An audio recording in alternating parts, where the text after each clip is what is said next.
Prodi Ilmu Gizi dari Fakultas Ilmu Kesehatan. Saya bersekolah di Universitas Muhammadiyah Surakarta. Baik, di sini saya mendapatkan tugas komunikasi untuk mewawancarai seseorang atau mencari narasumber tentang kesehatan mental di masa pandemi. Langsung saja kita ke videonya.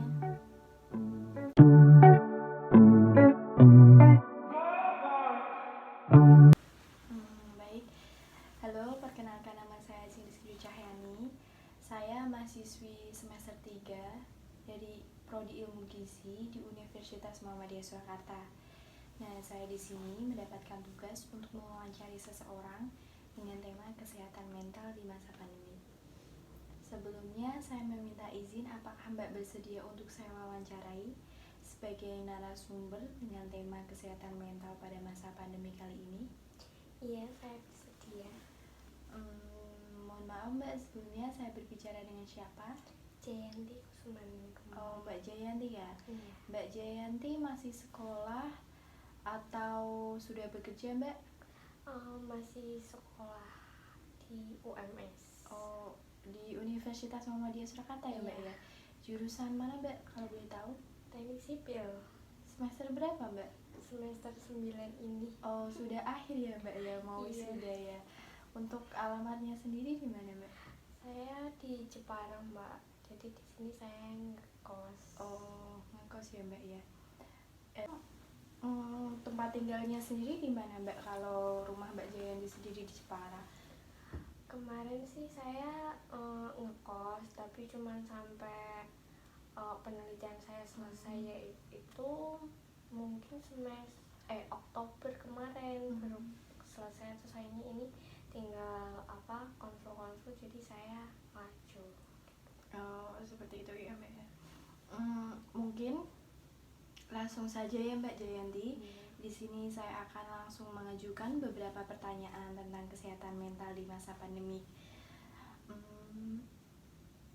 Mbak Jayanti, kan ini kan berarti Mbak melaksanakan PJJ, pembelajaran jarak jauh atau luring ya. Iya. Kalau boleh tahu dari kapan dilaksanakannya luring?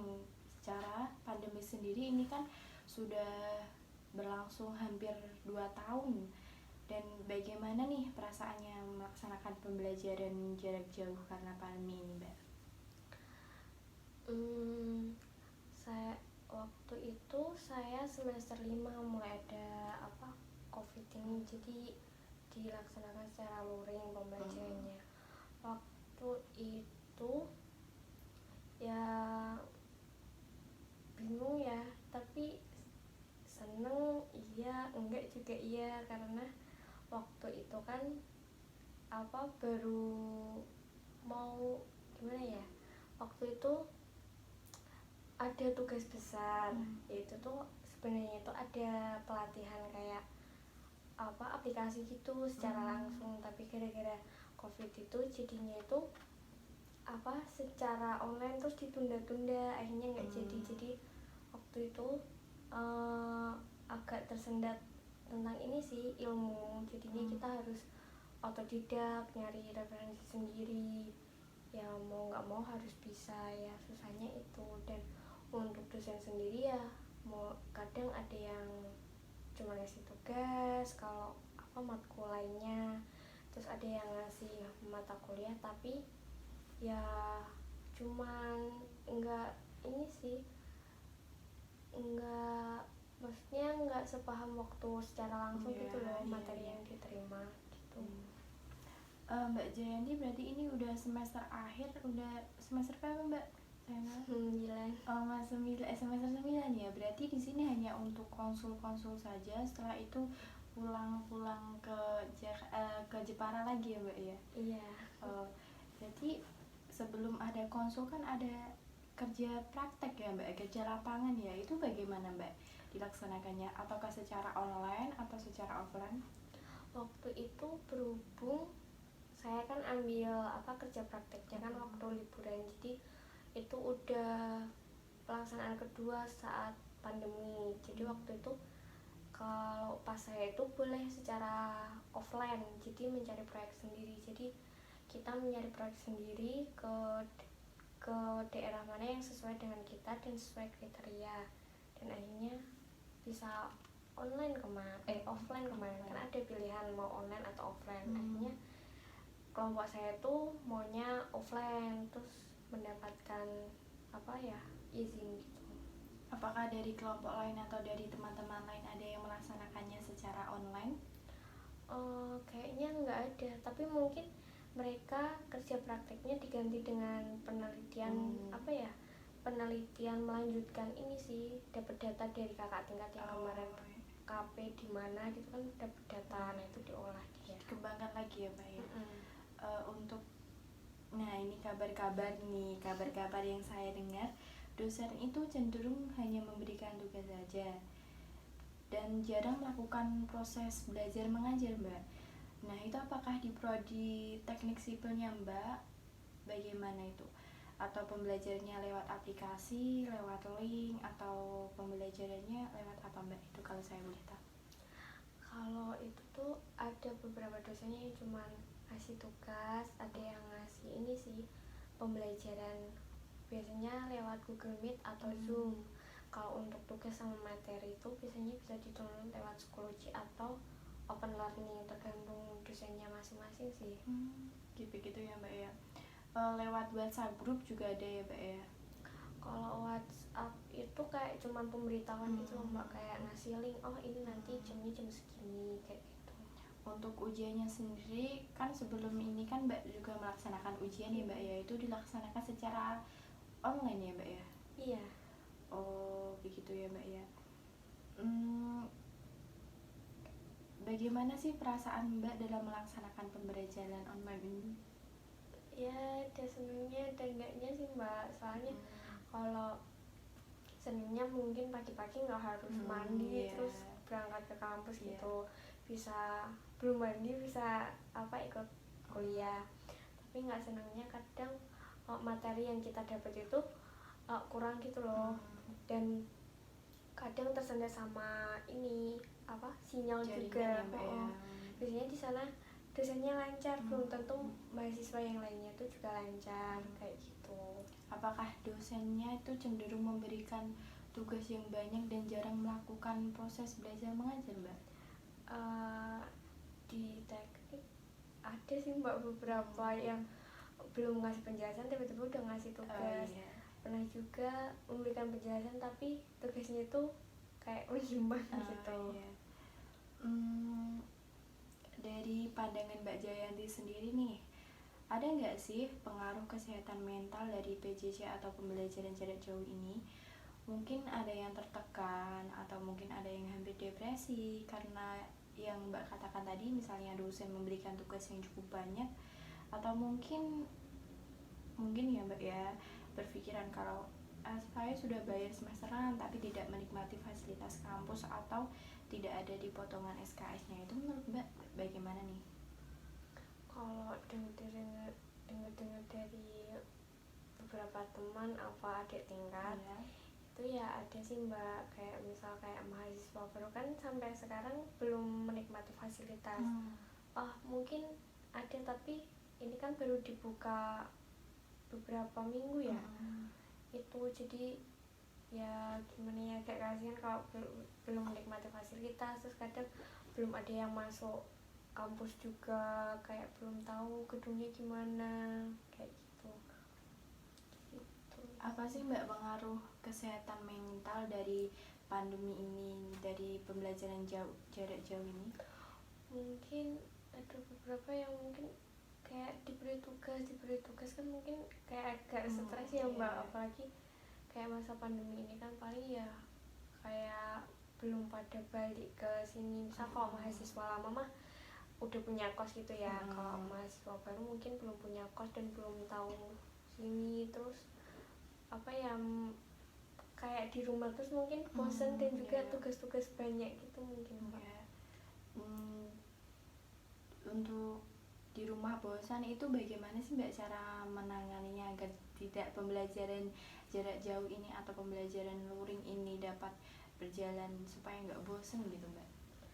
Mungkin kalau bisa keluar mungkin bisa refreshing sebentar kali ya nggak jauh-jauh lah, biar nggak terlalu stres juga, mungkin cerita sama temennya kan juga bisa, main game mungkin juga bisa ya Mbak ya. bisa. Untuk Mbak Jayanti sendiri ini kan kemarin lagi bimbingan ya sama dosennya, itu dilakukan secara offline atau online Mbak?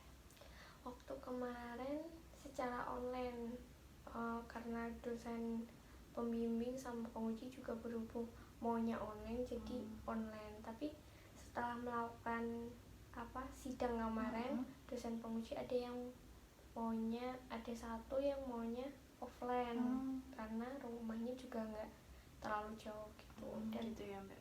pembimbing juga kemarin setelah melakukan praktikum juga maunya offline. Apakah dari dosping Mbak sendiri cukup susah untuk melakukan bimbingan ataupun cukup ribet gitu Mbak untuk melakukan bimbingannya? Untuk enggak ya Mbak, tapi kemarin mungkin iya, soalnya kan bapaknya lagi sakit juga, jadi terhambat untuk melakukan pembimbingan secara rutin. Nah, untuk Mbak Jayanti sendiri ini bagaimana nih untuk kesehatan mentalnya dalam melakukan bimbingan secara offline dan online ini Mbak? Bagaimana pengaruhnya bagi Mbak sendiri?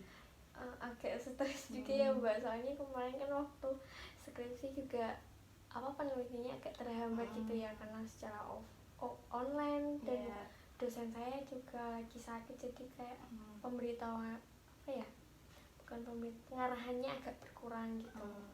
Bagaimana sih Mbak cara Mbak untuk menangani depresinya, untuk menangani stresnya dalam melakukan bimbingan tersebut Mbak? Apakah dari teman-temannya juga sama melakukan hal seperti Mbak yang lakukan atau bagaimana Mbak? Kadang saya sama teman-teman saya ya keluar kayak nyari refreshing gitu Mbak, kayak mengerjakan di luar, kayak di tempat kopi kan. Kalau diskusi bareng kan lebih enak daripada belajar sendiri, ngerjakan sendiri gitu. Oh gitu Mbak ya. Berarti untuk Mbak ini sudah melakukan bimbingan, tinggal wisudanya Mbak ya? Iya, alhamdulillah. Dan untuk teman-temannya sendiri ini bagaimana Mbak? Apakah mereka banyak yang cerita kepada Mbak Jayanti untuk kesehatan mental pada ini? Apakah mungkin ada yang lebih depresi dari Mbak, mungkin lebih stres, atau malah biasa aja Mbak untuk melakukannya? Mungkin tergantung orangnya mungkin Mbak, karena mungkin teknik juga kebanyakan cowok juga kadang nggak terlalu mikirin stres, gelombangnya stres keluar atau main sama teman. Jadi mungkin mereka stresnya ya sama, kadang soal tugas kan masih ada yang main mata kuliah, mungkin karena ngeluh tugasnya banyak apa gimana. Penting nggak sih menurut Mbak untuk melakukan sharing seperti ini agar kesehatan mental di masa pandemi ini tuh bisa berjalan dengan lancar? Maksudnya gitu, kita tidak terhambat dalam kesehatan mental. Contoh, kita bisa melakukan fisik ataupun bisa terbebas dari pengaruh fisik dan rohani Mbak, seperti itu, mentalnya terutama. Kayak sharing gitu penting sih Mbak, biar kita nggak ngerasa nggak aku tok yang ngerasain kayak gitu, jadi temen juga gini gitu. Maksudnya kalau misal kita ngeluh kayak apa, mungkin temen juga ngasih saran gini gitu. Apakah dari pihak teman-temannya sendiri juga mendukungnya Mbak ya untuk kesehatan sendiri? Pihak dari teman-teman mendukung, dari sekitar lingkungan juga harus mendukung ya Mbak ya. Seperti itu. Baik Mbak Jayanti, ada nggak nih Mbak pesan buat mahasiswa untuk melewati pembelajaran jarak jauh ini untuk lebih semangat dan menjaga kesehatan fisik dan mentalnya, mungkin Mbak yang Anda sampaikan? Mungkin pesan saya ya, kalau misalnya ada tugas ya dikerjakan pelan-pelan, gak usah terlalu kadang dipikirkan banget tapi belum dikerjakan. Terus seimbangin sama kesehatan juga, terus sharing ke temannya juga, jangan hanya dipendam sendiri. Kalau misal nggak tahu, mending lebih baik tanya ke dosen. Gitu. Ya baik Mbak Jayanti, terima kasih atas waktunya, telah memberikan saya waktu untuk Mbak Jayanti sebagai narasumber saya dengan tema kesehatan mental pada masa pandemi kali ini. Semoga mahasiswa-mahasiswi yang sedang melaksanakan pembelajaran ataupun tidak mahasiswa untuk sering menjaga kesehatan mental pada masa pandemi kali ini, Mbak ya. Terima kasih. Sekian video wawancara yang saya lakukan dengan narasumber saya. Kurang lebihnya mohon dimaafkan. Wassalamualaikum warahmatullahi wabarakatuh.